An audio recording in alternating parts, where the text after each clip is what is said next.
Organissima, New York. Your exotic skin, hair, and beauty source, and your one-stop shop for all your natural and organic skin and hair care, featuring authentic organic Moroccan oil and prickly pear seed oil and much more. Bringing you only the best, straight from the source and proudly produced in the USA. So what are you waiting for? Shop today. Organissima, New York. Your beauty is our duty.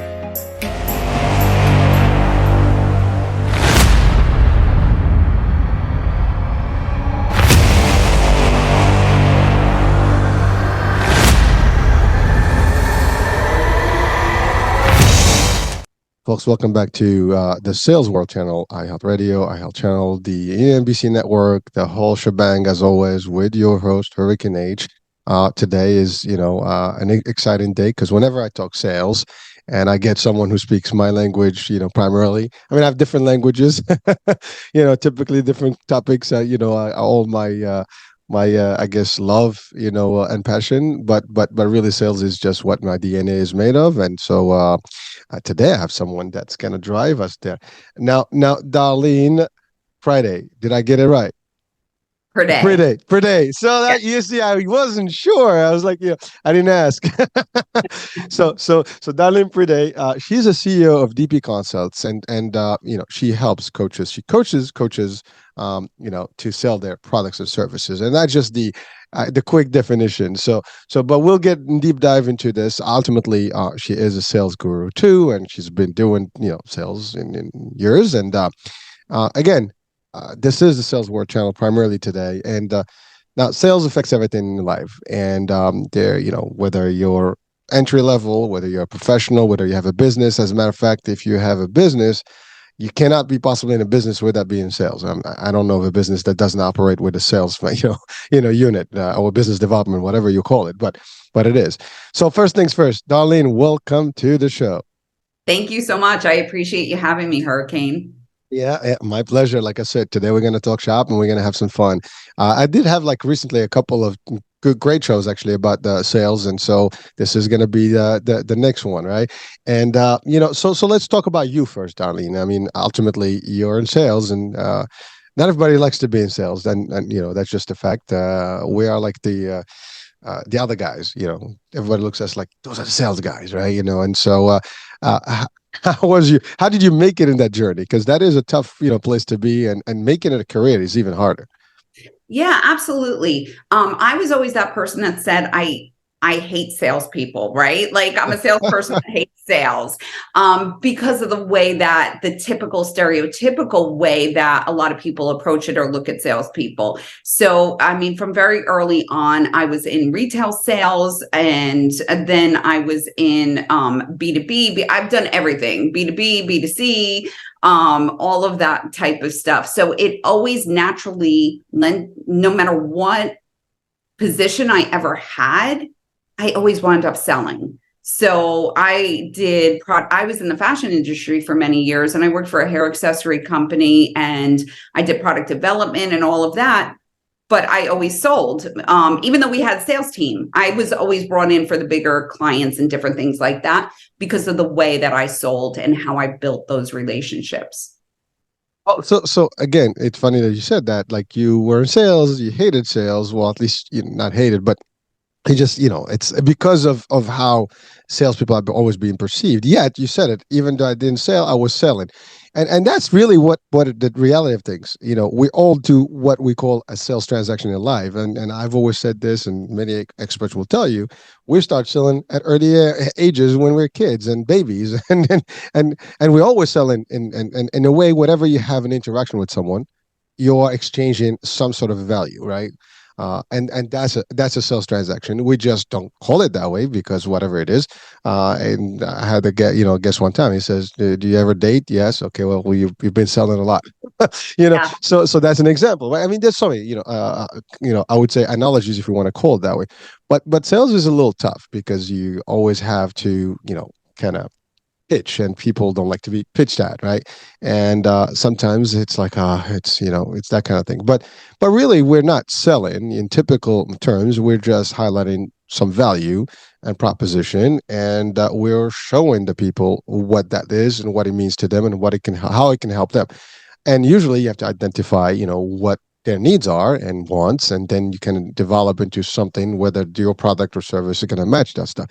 And that's really just the generic version of if we think sales. And again, anyone out there, doesn't matter what you do, you will find yourself pitching something. If you're going to a job interview, you are pitching yourself. Absolutely. So if you're watching or listening right now, you probably did that.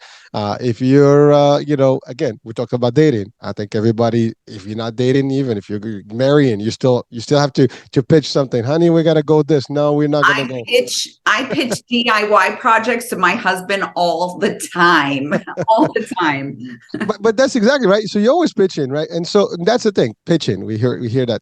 It's just you talking about something, and you want that idea to be accepted by the other party, and so on and so forth. Now, in business, there is a transaction. There is actually, compensation for those, pitches and whatever it is. It reacts in. It creates an opportunity. It also results in revenue for some, and opportunity for others, or products, services, whatever you need. And so that's it. So that's the general stuff. Again, we're almost redefining sales for you folks out there. But again, the idea is that we can never do justice to the sales, and call it sensitivity, because we are actually the ones that usually feel that pressure as much. Because you work for any company, right? And there's a sales division, as you said. There's always salespeople, and they're always being looked at different. They're always the ones that get the brunt of the headaches, and if you want to call it that way, we're the front line. No one gets the rejection and the curse and all the stuff and the sweats and stuff. Yeah, everybody's got pressure, and the performance, whatever metrics that they have to demonstrate in their job roles. But at the end of the day, sales kind of gets a little bit of a different spin. And we do have, in my industry, at least in the insurance world, we do have a life expectancy of salespeople. Because if you don't perform a certain time of a period of time, there's a chance that you're going to have to be removed from that role because you're not delivering. Now, that can happen for all jobs, but the frequency or the length of a lifespan for someone who's in sales is probably lesser than the average person. However, if you do it and you love what you do, it doesn't matter. And the other thing, once you're in sales, you're always in sales. So now that was me just chatting, because that's I told you, this is my shop. I love this stuff. And I always like to drive this message, because I want people to be proud of what they do, and all people. You're doing some service out there. You are selling something, so just be proud of it. Nothing wrong with it. Just do it right, and don't give a bad name to the professionals in this world, right? So Darleen, now you've been selling, you've been the stuff. Now you also been leading, and you started your own business. You're the CEO of DP Consults, and you really help coaches. There's a lot of coaches out there. And sales coaching and sales training is and by the way, let's define that, sales coaching versus sales training, right? Just so for our audiences, how do you bring that as a differentiator? In my mind, I think sales training is when you have a method and people following certain steps, and it could be replicated for teams and different things like that. What I do is more coaching, because I do a unique approach. I go one-on-one with a person where their natural bend is, and create a process that is unique to them. Yes, there's certain standards within each of my clients. There's ways to have a discovery call, build a funnel, different things like that. But the design is to encourage and equip them to be able to sell. So I think it's that encouragement, that tweaking, to be able to help them move forward as sharing their value. Well, so we're talking about coaches who actually are promoting programs to train others, right? And to coach others. And, so they're already selling, a service, but there's obviously a need, because not everybody knows how to do that. Everybody wants to do this. It's a good place to be. I'm going to coach people. I'm going to do this stuff. But whether can you do it effectively? Do you know how to do it? Those are all questions. We think we all know how to do it, but really do we, right? And so your role is to kind of adjust those things for them. Correct? Am I getting that right? Yes, exactly. So I kept seeing, people, I work with a lot of entrepreneurs. I mentioned that I also am a director of business development for Peachtree VA, where I sell and I talk to entrepreneurs all day long. I was seeing the same trend over and over again, where there were coaches that built a business based upon just referrals, or, they had sales calls, and then they want a virtual assistant to sell for them. Can they sell? And I'm like, you don't want a virtual assistant selling for you. You need to sell. So I kept seeing it over and over again, where even mindset coaches would get in their head, feel like they were not good at sales, where they were failing because they heard a no or whatever it may be, and they weren't able to grow. Because once they started getting more leads that were not just a friend of a friend, that, leads are great, but it also gets more rejection, right? The bigger your net, the bigger, or they were bringing in the wrong people. So I was helping people do this within my network, and time again, people were like, you have to start your own business. You have to be a coach. And I'm like, there's a million coaches. And I don't know about you, Hurricane, but when you do something that is just innate to you, that you've been doing for years and years and years, sometimes it's hard to see that other people, like, this is eye-opening for other people. And they're like, oh my gosh, like, I never heard of this. I didn't even realize I should be doing X, Y, and Z. So that's really why I started it, is to empower those coaches to take what they have and be able to continue to scale their business and not look at a no as a no.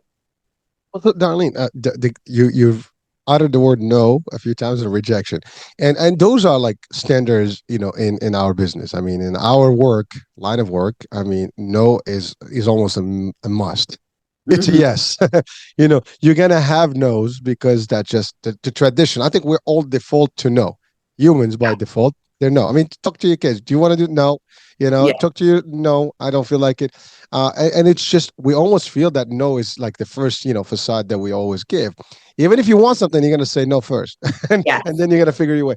And so by accepting that no is part of the deal, I think you can reject that obstacle right there, and then you can start working from there. That's one. I remember when I first started a long time ago, I had this little, as a sales manager, I had this little picture in front of in my cube, and it literally said, salesmanship begins when the customer says no. And it was just there. It was that, and I had another one. There was a noose, a picture of a noose, and it says, "You're responsible for sales." So those two were like my little guides, as far as where I was, and it was just a few things that can, like, memory joggers for me, that to keep me in check, as a responsible, and also knowing that my job is the difficult, to actually accept rejections and work with them. And that's the other thing. The minute you work with rejections and understand that it's going to happen, then the rest is history. It's a number game, right? You gotta get a few. Now, how you convert some of those rejections, some of those no's into yeses, there's an art to it, and there's a science. Both. I mean, that's the other thing. Sales is both a mix of an art and a science. The art is your formula, your style, your personality, right? Yes. The science is the methodology, as you said. You have a certain way of doing it. You train yourself. We train other people to actually, execute on that, and then there you go, and you can deliver. And so, but it's difficult. But the problem is that not everybody everybody has their own style. Sometimes people don't know what that style is, and sometimes they don't know how to switch their way based on the customers. Not everybody is equal, right? I mean, talking to you will be a different story. If I talk to somebody else, it will be a different. So I need to engage with you, understand your needs, your personality, your flow, and that's where I can actually adapt and adjust as well. Now, some people, they're linear; they just have one way. You have to be like a 4D. You have to be like from like all different angles to be able to work. And again, in life, we sell in, we sell out. That's the other thing. There's different options.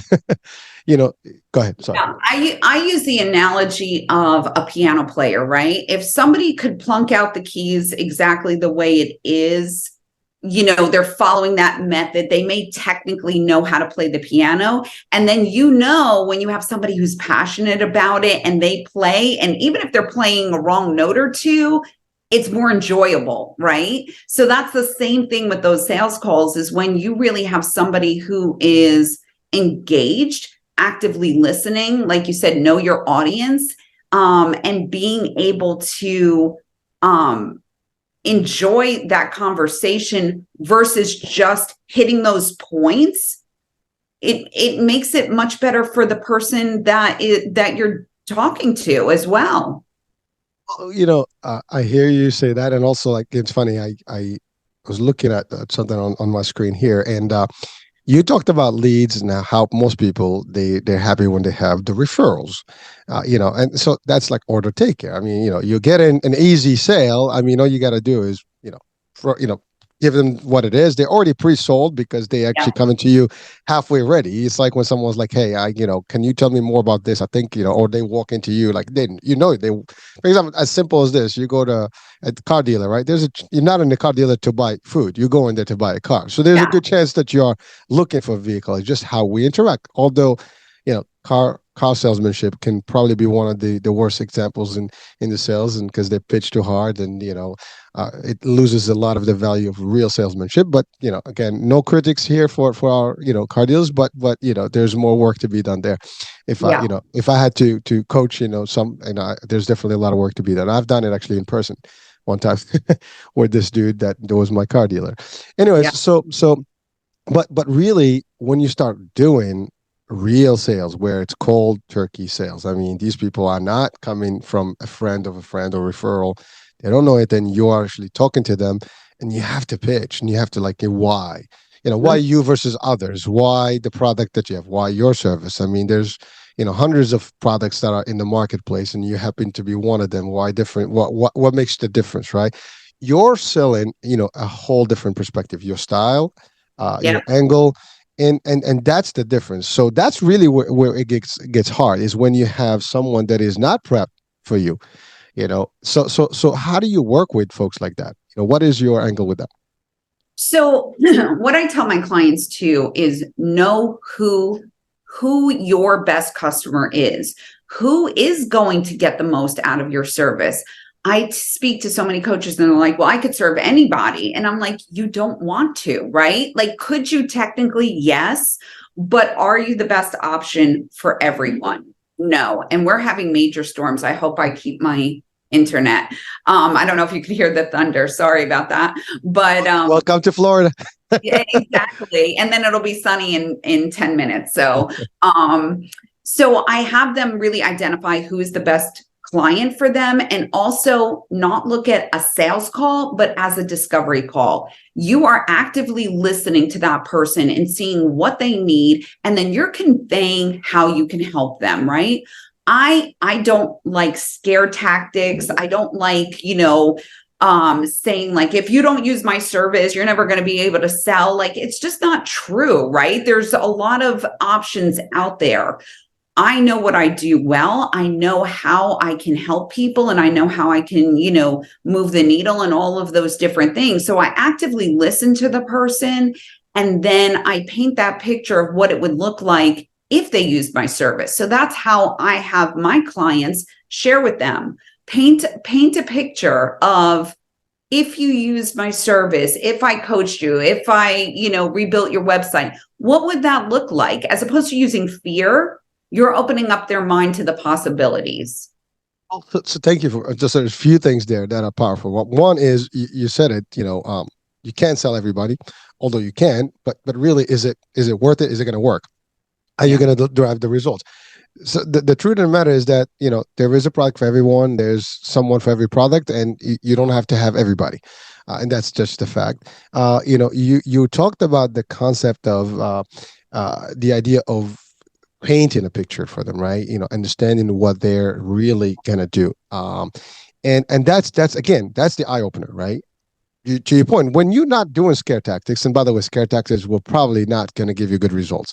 Wow. People can read through that ASAP. I mean, they're super desperate, but then even if they are, they'll probably drop you on the way because they're gonna figure out no, I feel pressured here, and that's it. Scare tactic, includes the idea of pressure. People don't like to be pressured.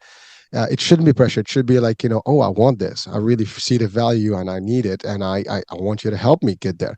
And those are lovely values. And that's actually true salesmanship. That's professional salesmanship. You don't want to, now again, I use the word salesmanship as an expression. so just in case someone says, well, why?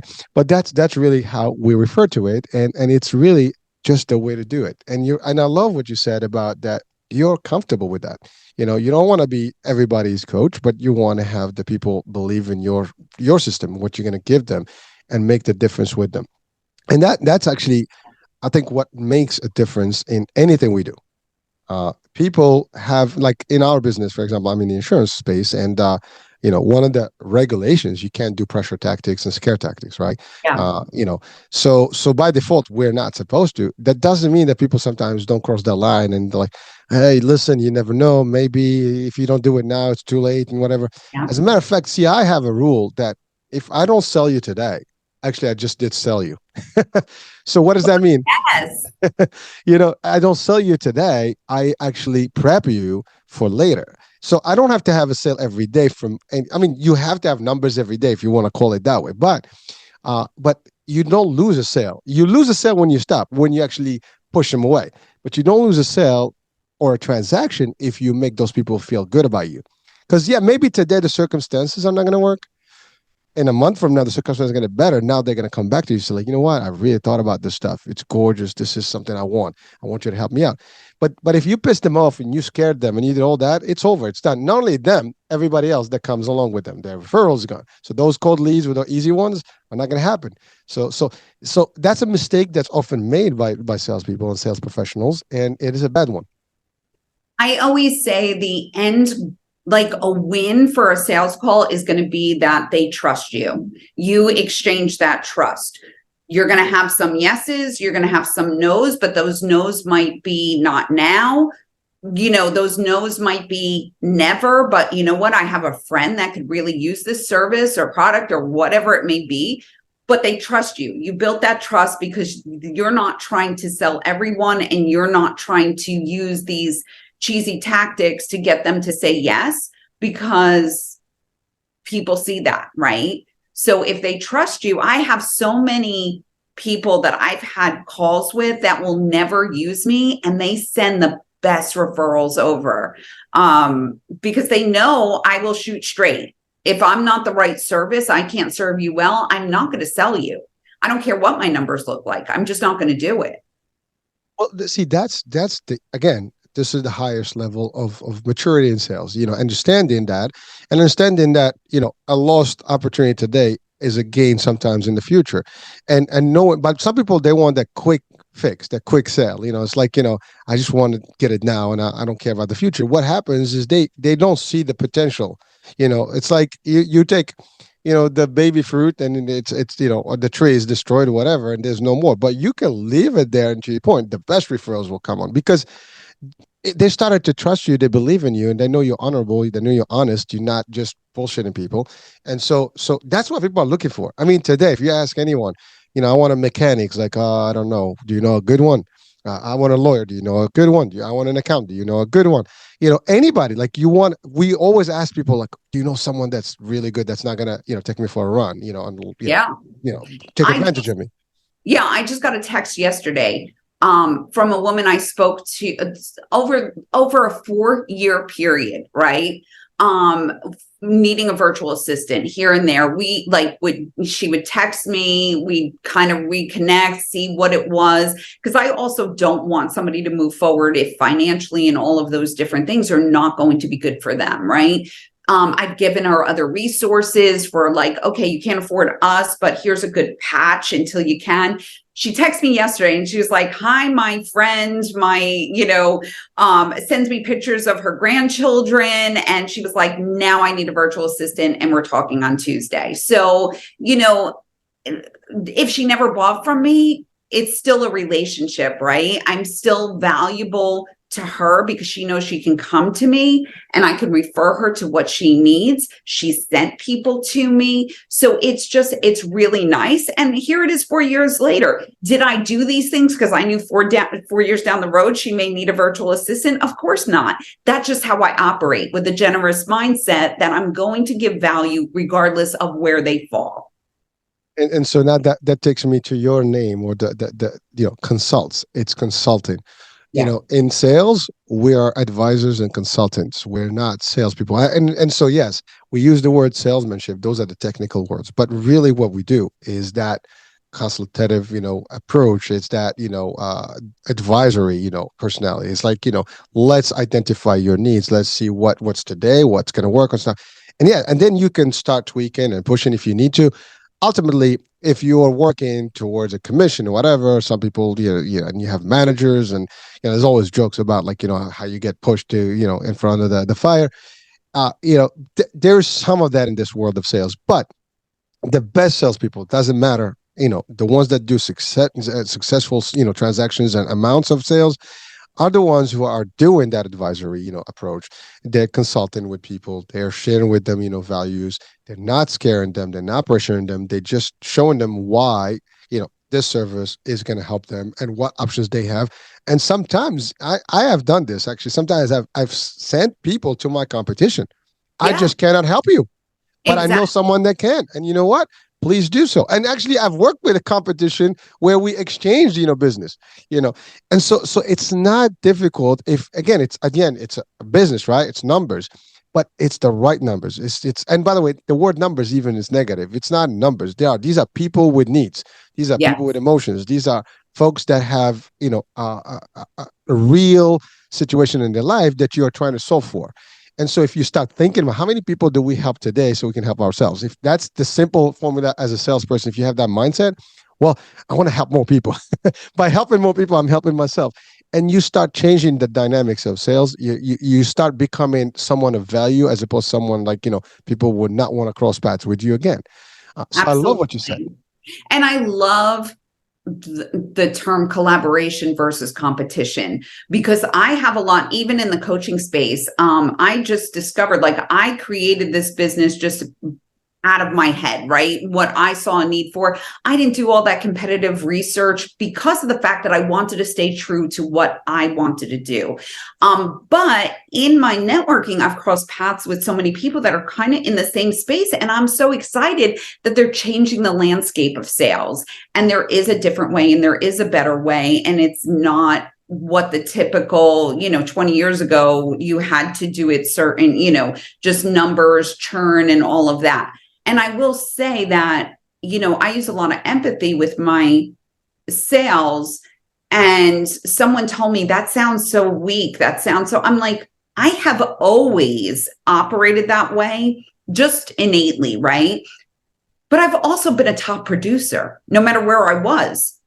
And even I would go against, they'd say, oh, you have to do this, this, and this. Sometimes sales managers are so disconnected from what the client is needing and all of that.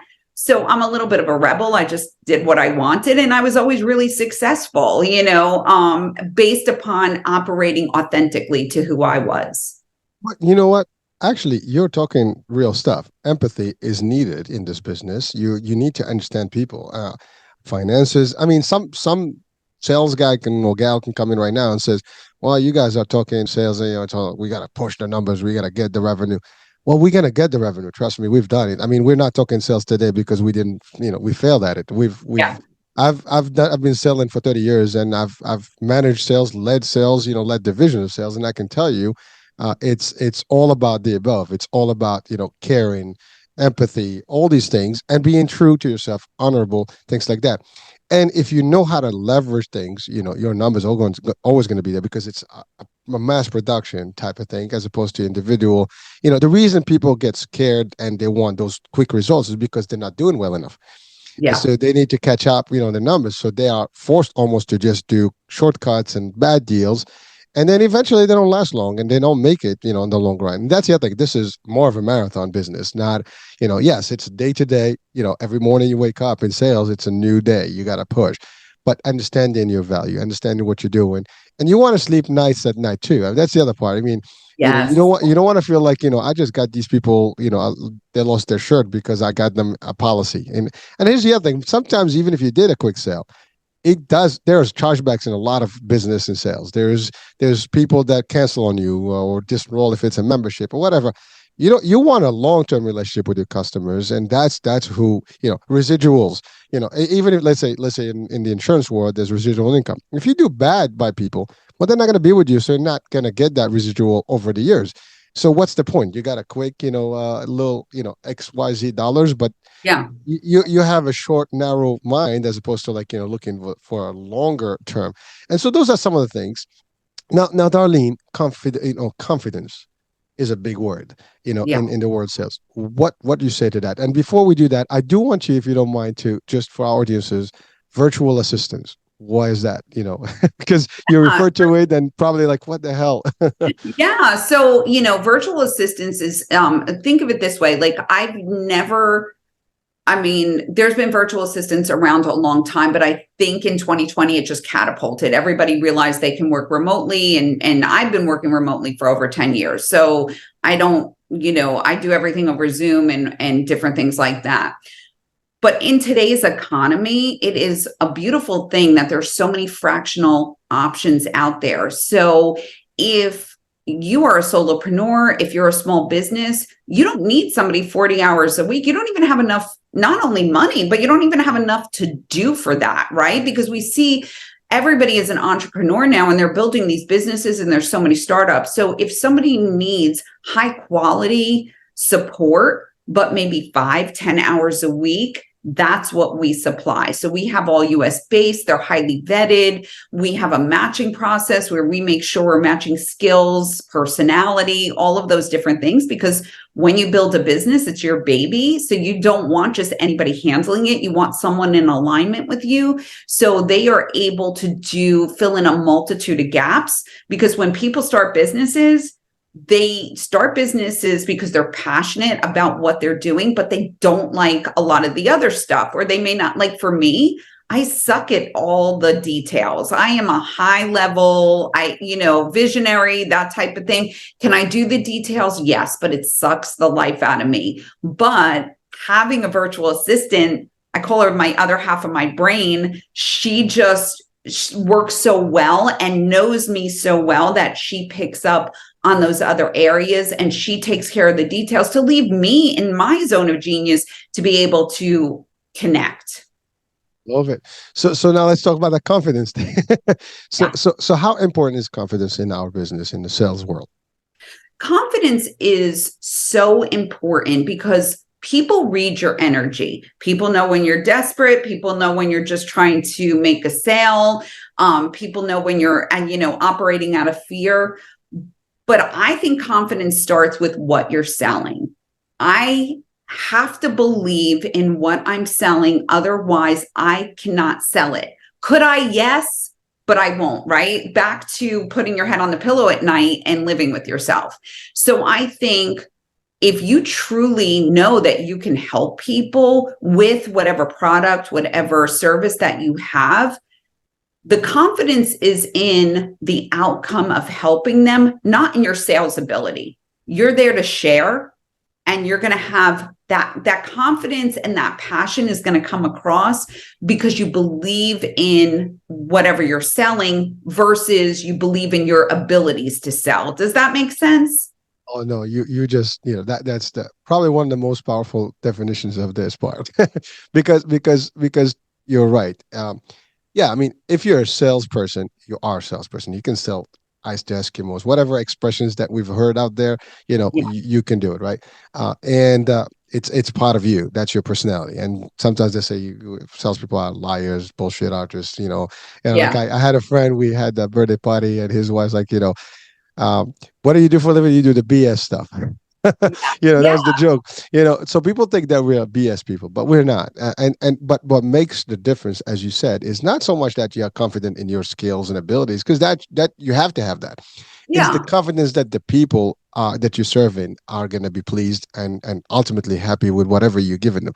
And the fact that sometimes you align yourself with products or services that you don't even believe in. If you tell me like if I'm selling something that I won't use myself, then how can I even pitch it? I mean, they're just like, Exactly. and if I did, people, to your point, they will read through it because it's not going to sound authentic. It's not going to be like the passion piece is going to be gone because you're going to be talking as just robotic. This is what it's going to do stuff. But when you love something, your passion is going to come out right through your eyes. I mean, people are going to see it from your energy, from your vocals, from your tone. Everything's going to drive. Like, look at us. We're talking about something we're passionate about. I can feel. I mean, I'm jumpy right now. Yeah. Because I love this stuff, right? Yes. But if you are talking about something that you're not sure, this happened to me. Like there was one time I was given a last minute presentation to give in a product that I was not very familiar with. I sucked at that presentation. I was literally standing in front of a crowd. They're looking at me. I'm not confident in my talk because I'm not sure if I can articulate it well because that was my element. They just took me out of my element. They want me to actually pitch this. It wasn't me. Now you give me something that I'm in the element. I mean, think about it. Like you take a fish out of the water. Yeah. They're not going to be feeling good, and vice versa, right? Humans in the water for a long time, we're going to drown. And so you got to be in that element of yours. And once you're in, that's it. The sky is the limit. I mean, there's no limit actually. And also, another point that you just reminded me of is like know your product or service inside and out. We are in a time when there is so much information. Our customers are coming educated, right? They know everything. They know the competitors. They know, what the pricing is. They know, so they're coming to the table. So you have to know and be really educated on what your value is. And I don't talk about competition. I don't like when people are like, well, what about X, Y, and Z? I don't like to talk about competition because I'm like, there's something for everybody. I can tell you what I do best and why to use me. And they may be just as like, you know what I mean? Like that's fine. But putting down the competition or being negative in any way just makes you look bad. Just talk about what you can do. If they, we'll use the virtual assistants because that's more apples to apples. They'll be like, well, I can get a virtual assistant for $10 an hour or $6 an hour in the Philippines. And I'm like, listen, if you find them, let me know because I will have them run my life for $6 an hour. If you could find somebody that good, do it, but so I think it's just a matter of really knowing your product, service, and conveying your value versus putting down the competition. Also, let's talk about that because that is intense. The fact of when anything you do, guys, in life, if you're engaged in something, you need to be a master at it. You need to really master it at whatever it is. You talked about piano. I mean, if you really want to be in it, I mean, you really have to be at it. And the good pianist takes years. I mean, I had a great show with a composer 40 plus years of composing and piano work. I mean, 4 hours a day type, of every day in her life, put in, some stuff. That's where the expertise, the mastery comes in. And same thing here in sales. It's something that you have to do, over and over. If you're in the medical field, you need to understand that. If you're in the pharma, you need to understand that. If you're in insurance, you need to understand your options and everything. And you're right. Talking about your competition is irrelevant to people. As a matter of fact, it's a flag. It's a bad. And I was going to ask you about the no-nos, and we might go right after this into a segue there. But really, that's one of the no-nos. Because here's the thing: people can. If you're talking about the competition, first of all, have you worked in the competition? And even if you did, the competition does change eventually. Maybe they had a bad leadership. Maybe the product sucked for that year. They changed. They have a better product. You don't know that. Like in our business, we can't say we have the best at the better because we don't work with the other guys. Even if we know that maybe some of their products may be not aligned with us and we have some products are better, we would ask like, so what is your current, situation? Well, I have this. Well, unfortunately, we can, they're not giving you the most, we have, a higher number, for example, something, but they have to tell you. Differences without Exactly. Without competition. That's right. If you start bashing on the other guys, and by the way, it's reversible too, because you get another person on the other side that's bashing, and it's not constructive, and people can really see it. See, like for example, we do brokerage, and so in the brokerage, so I have two models. We have the captive, let's say, agents that work for a health plan, and that's our industry, and those they only sell one product. or whatever the products that that company has. So they're very steering into one particular piece of let's say product line, right? Yeah. However, as a broker, you have all the products in the marketplace. So I don't have to pressure sell one versus the other. Tell me what your needs are and how you want your portfolio to be. And I'm going to show you the three best, opportunities that we have in the market today that can benefit you. And now that's a quick, and so therefore I wouldn't even have to get a search. But sometimes you do work for one company and you don't have the option of selling the others. You still have to push those products, but that you can do it by highlighting what are the necessities and the best things that you have in that product. And regardless of what the company, I mean, listen, we talked about cars, right? There's cars, a dime a dozen, companies, right? There are a lot of them. Everybody's selling cars. And on the road, you're going to see all models, which means that, this car is not let's say you want a Bentley. Well, there's a different crowd for the Bentley. They don't need that. They don't do commercials, right? That's one thing. Exactly. So you want a Toyota, they do commercials. That's okay. That's a different brand. Everybody is different, and they all have their own sales targets. They all have their own goals. They all have their own teams, and everybody's got, like, some people would not drive anything but American, right? Yeah. Some people like foreigner cars, or high speed, like fast cars, whatever it is. So that's the thing. You identify, what the needs are. But if you start bashing, and you try because you just want to make your product, relevant at that point, it's, you can do that to an extreme. Maybe you get a one or two, that will buy into that, but it's not a consistent, style, and it's not going to help you for the long term. Eventually, your number's going to suck, because again, we're talking sales, right? Yeah, absolutely.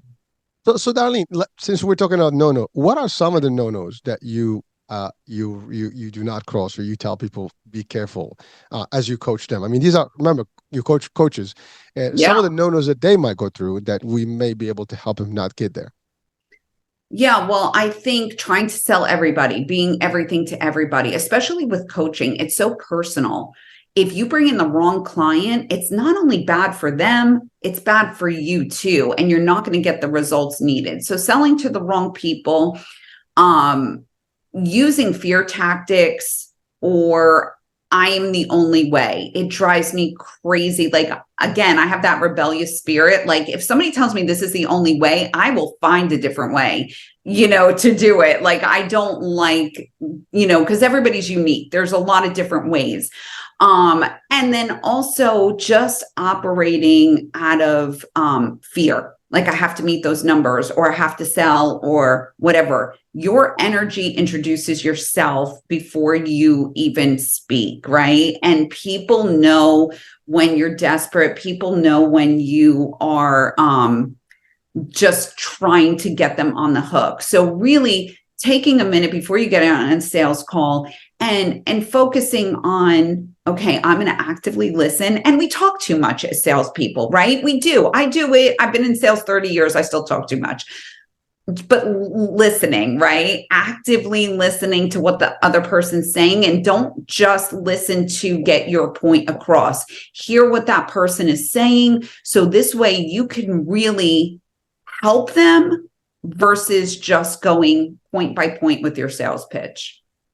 Well, you use the word active listening, and that is a tool that not everybody uses correctly. Active listening is where you're literally listening and almost like, did you say this? Am I getting this right? And that's when you really, first of all, not only you show them that you actually are picking it up, but you also are, you don't want to just take it, and you want to confirm that concept, right? Because that's what's going to build in the next step. Now, because I could be hearing you and not listening at all to what you say. I'm hearing voices, but I'm not even focused on what you say. I'm just like in the zone. Or sometimes you said, we're salespeople. We tend to talk. But in the profession of sales, 70% of the business is really listening, because that's what's, and surveying, assessing, understanding the needs and the wants and what's going on before you can start pitching. That's actually driving how you're going to be able, and what you're going to talk about. I mean, let's say you're selling 5 different things, but their needs and their discussion is only geared to one thing. Well, for example, you're listening, and all along you're listening about price, because that's usually the biggest, objective, I guess, objection. sell, like how much this is going to cost me. Everybody, I don't care who you are out there. As soon as you talk to a salesperson, you're just looking at like, what is it going to cost me? Yeah. And you want to know that first before anything else, because you don't want to proceed with the stuff. Most of the salespeople will try to keep that to the end of the story, because they want to get you past that, and the numbers can be worked out later on. But so understanding that if someone is really, you have to be listening. For example, if you have a couple in front of you, which one is really the decision maker? Those are all the things that you have to have pay attention to. Otherwise, you're going to have a whole, bad outcomes, and you're going to find yourself not closing, and not, your ratios are not there because you're not taking the time. I always say this: you're in front of a customer. That's it. Don't forget about the other customers. Forget about the other stuff that's coming up. Who am I missing? Am I wasting time? You're not wasting time. Be present. Yeah. That's it. Fully present in the moment. This is it. I'll finish this deal, then I can move to the next. But if you start go ahead. Sorry, Darleen. Oh, I'm sorry. What I would say too is don't be afraid to challenge the person that's talking to you. Sometimes they have preconceived notions. They are off base. Like, by you just agreeing is not going to benefit them either. So I would imagine with insurance, people misunderstand something, or they think they heard from Aunt Susie that they need this type of policy and they don't. Like, it's okay to say, like, can I just speak into that for a minute? I have a lot of people that come to me and they want a virtual assistant. They're like, I need another one of me. And I'm like, that is the last thing you need, so don't be afraid to give the client or customer pushback if they are off track, not in a mean way or anything, but just like educate them. I love it, because here's the thing. You're right. When someone is coming to you, you think that they need you, right? But when you go to people, that's when you start trying to avoid that, because you're afraid that you're gonna push them away. It's the same concept. You are in front of them. Doesn't matter how you got to them. It's about, to your point, you're gonna ask the questions. Is that gonna make sense? Is this something that you really want? And that's the other thing. It's, again, if you are consultative, mode, and you are doing consulting and advisory stuff, you will actually not go there. If you don't, then you're definitely going to fall into that trap, and you're going to, like to your point, yes, and or just push, and that's it. It's not about that. It's about literally understanding. And you're right. Sometimes people will challenge you. And you said something powerful earlier, is that today's folks are educated. Mm-hmm. They know the stuff. And first of all, when they reach out to you, or even if you reach out to them and they allow you to have, a discussion, they're preparing yourself. They might look you up. They might look at your company. They might know what what to ask and stuff, and they'll be prepared for you. Sometimes they ask other friends, "Hey, what do you think of this?" And they get the feedback. Sometimes it really half-baked feedback, but that's what they have. So you got to work with those things, and you have to be prepared for it. And you know what? Here's the thing: if you are prepared that the sale may not happen, then everything else is for you to gain. So you get that out of the way, and that's usually what the fear is for everybody. Oh, I'm not going to make the deal. Let's get that out. I'm going to go in there like I'm going to help this person, and I'm definitely going to go in with my best abilities to try to get the best out of them, and hopefully deliver whatever their needs are, and whatever at this time. Now, sometimes they might not even need it now. They might need it a year later. It doesn't matter. You said it, 4 years later. Yeah.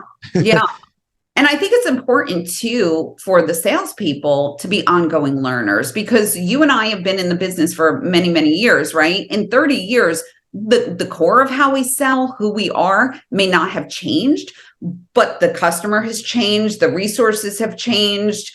So being on top of it, and I love even learning from people that are much younger than me, or they have fresh perspective. So just learning, you can learn something from your customers, you can learn something from colleagues, you can learn something from your competition, like always being hungry to learn, and knowing that no matter how long we live, no matter how long we sell, we're never going to know everything, right? And always, really just trying to hone your craft, as opposed to just thinking you're a big shot and you know it all. Because like sales is as good as your last sale, right? Like you could be a champion 1 month, you could be the worst the next month. Like it's a long game, as you said earlier. It is. And I love what you said. I mean, actually, it goes back to that discussion about being a master of the craft, and understanding your stuff, knowing your stuff. And knowledge is not going to be, without new features, without updates. You got to update your knowledge, right? And you're right. If you just think that, what I knew 30 years ago still apply, today, then you're just old school. And, we have some old school stuff, foundations, and we keep those.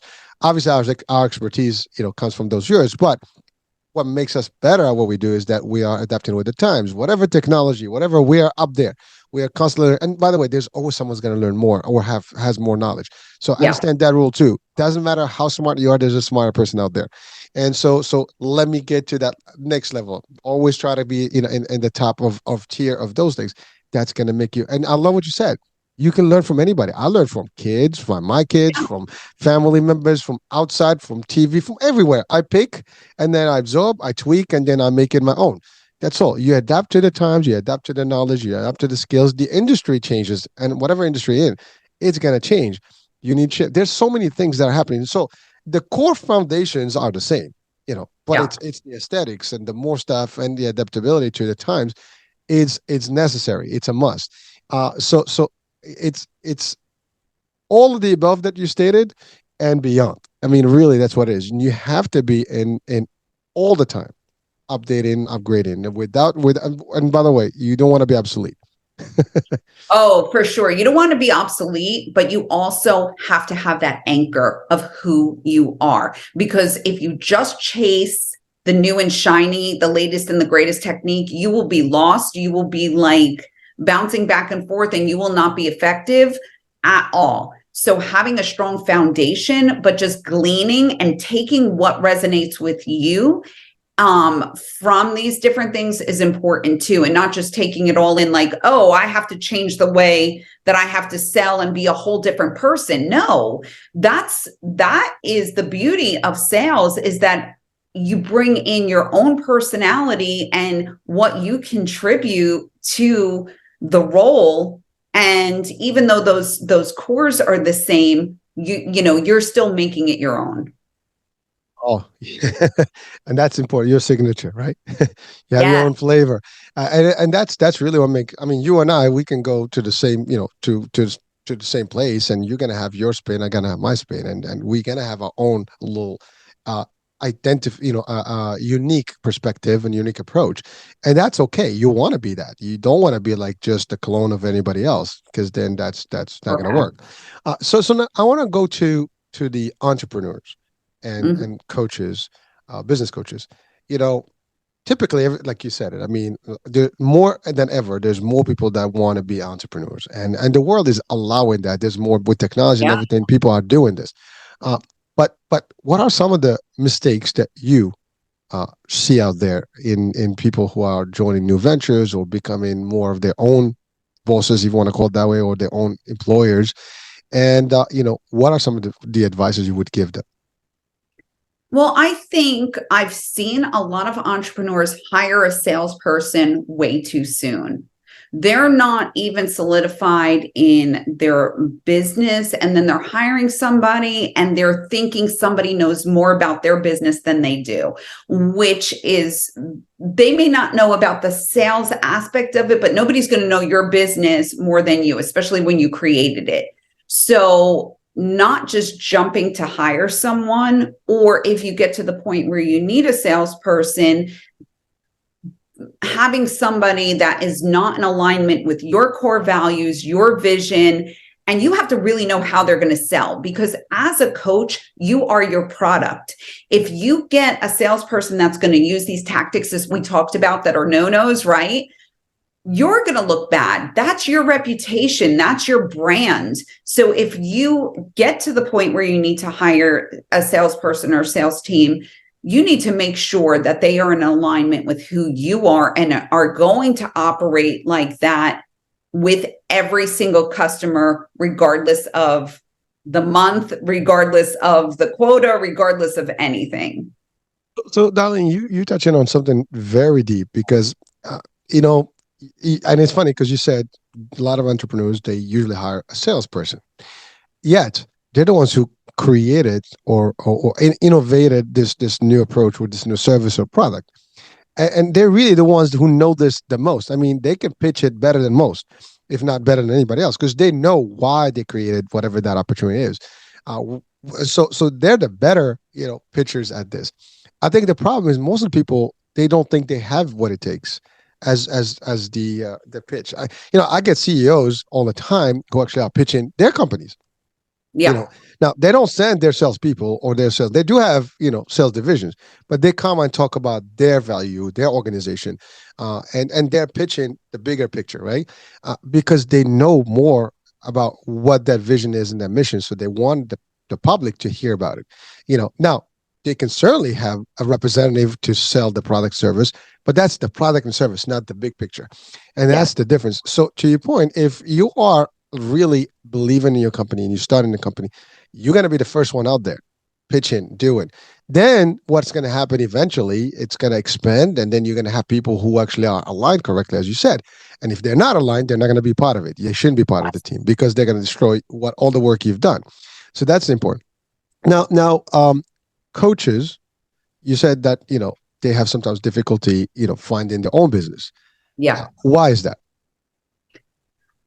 I think what happens is that they move out of a place of sharing what they do and their value, and it's a mindset. They shift to, I have to sell.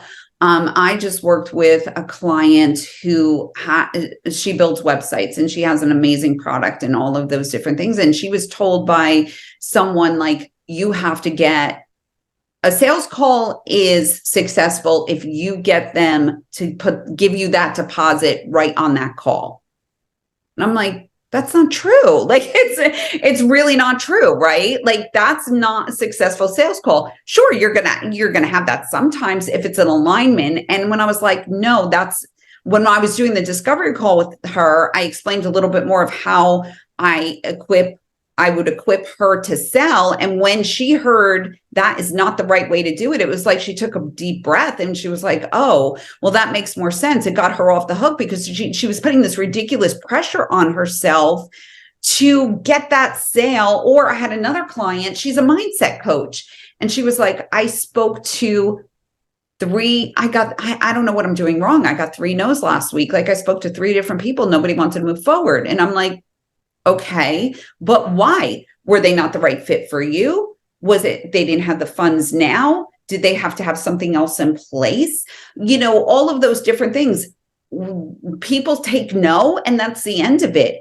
I saw a statistic that was absolutely ridiculous. 70% of people do not follow up on sales, like 70%. So I thought, that's ridiculous. That's not a true number. The more I talk to entrepreneurs, the more I realize it's either yes or no. They're like, okay, they're either working with me or they're not. They're not putting them in a nurturing campaign. They're not checking in with them at a later time. It's so there's so much of a mindset that goes around selling your own services that I help them with, so that this way it could be authentic. It could be a conversation. It's not pressure.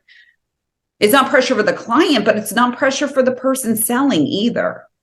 Well, Darleen, I love what you're saying, because you're making it a very simple approach, that there is a way that is beyond what you know. And it's not necessarily that, yes, ideally you want to close a deal the same day. I mean, who doesn't want that? If you're in sales, that's a sweet, spot. That's like, yeah, easy money, right? But that's not always the case. If that was the case, everybody would be selling every day, because everybody would be like, you go in, you come out with actually money. That's not how it works. It takes time. I mean, I'm going to talk about real estate agents. You know how long do they have to work to actually get a deal?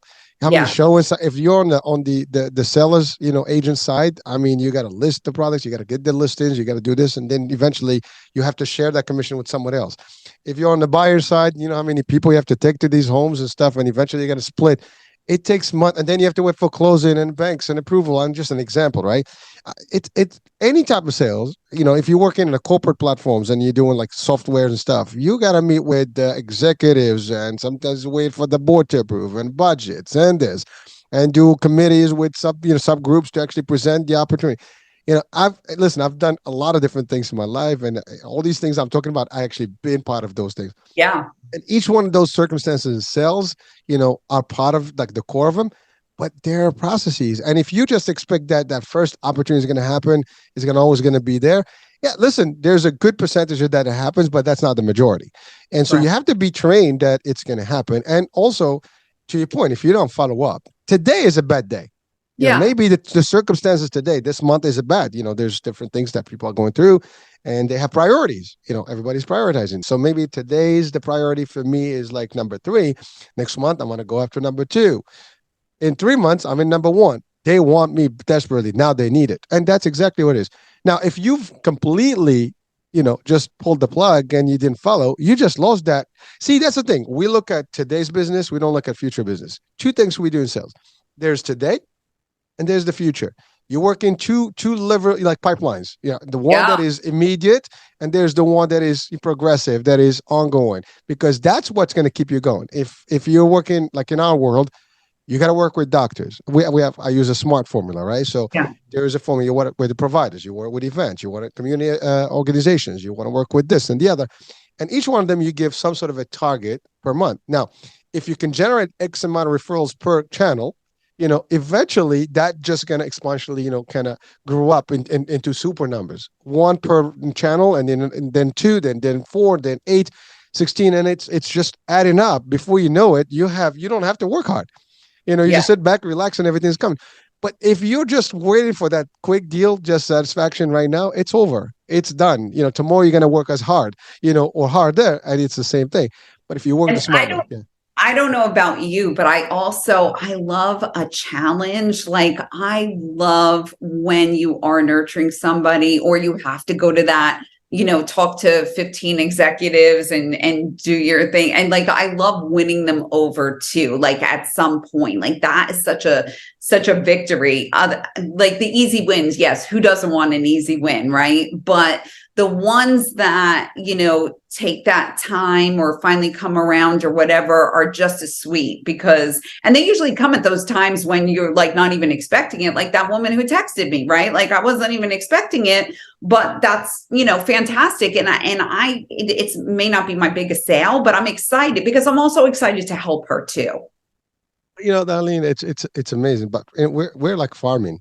Right, we're big. You have a huge land with a lot of trees. Then you gotta put those seeds. You gotta keep nurturing them and stuff. Some of them are quick fruits. Some of them are long term. Not all products, all I guess, farm stuff delivers in a month or 2 or a week. Some things can take years before you can start seeing stuff. Some things are quicker. In a month or 2, you have all those fruits and whatever it is. That's the same an analogy, but really that's what we are. We are planting seeds. Yeah. And then some of them are going to give us quicker results and some of them are going to take longer. But if you almost neglect those other ones, well, guess what? You just planted seeds and then they got destroyed because no one took the time to nurture them and build them. And that's not something you want to do. So again, it's talking about mindset. That's the mindset. You have to shift it. And again, entrepreneurs are business people, and sometimes there's money. There's they put their shirt in there. They put their homes into like some sort of a second mortgage, whatever. They borrow money. Time is ticking, and sometimes their priorities can become a little. And again, as time gets tighter, decision making becomes a little kind of off, and that can be a problem too. So adjusting correctly and finding that quick help can help. I mean, listen, I have been in business. I've had good ones and bad ones. I've made some good calls and bad calls. And you know what?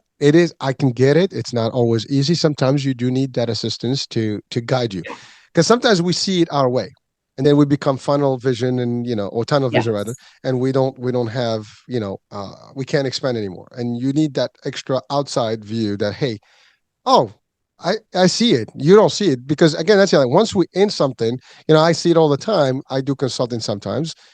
So you go into a company, or when you just move to a company, you see all the stuff that's wrong. Yeah, the people that were there, they never see it. Yeah. So I start my coaching, my intensive, with doing a high level business analysis, because sales is not in a vacuum, right? And for exactly those reasons, it is so easy for me being outside of the dynamics. I don't have any skin in the game, right? Like, I can go in and look very objectively and see where those gaps are, what they're doing really good. Maybe there's things they're doing great, but they're not even capitalizing on it. So doing that high level first really enables me to focus on the sales piece of it, but then maximize what I'm bringing to the table with the sales, because I'm addressing all those other areas. I don't want to do your marketing for you, but I can see where there's gaps, and I have a great referrals, system where I can give you to trusted resources to help you get there.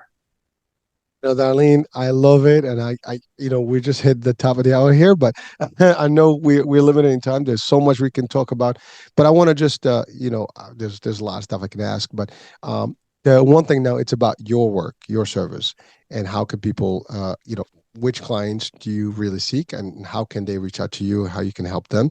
I know you do virtual, which means you can be all over the world. So, Yeah. so let's talk about that, and I guess highlight a little bit about your company specifically.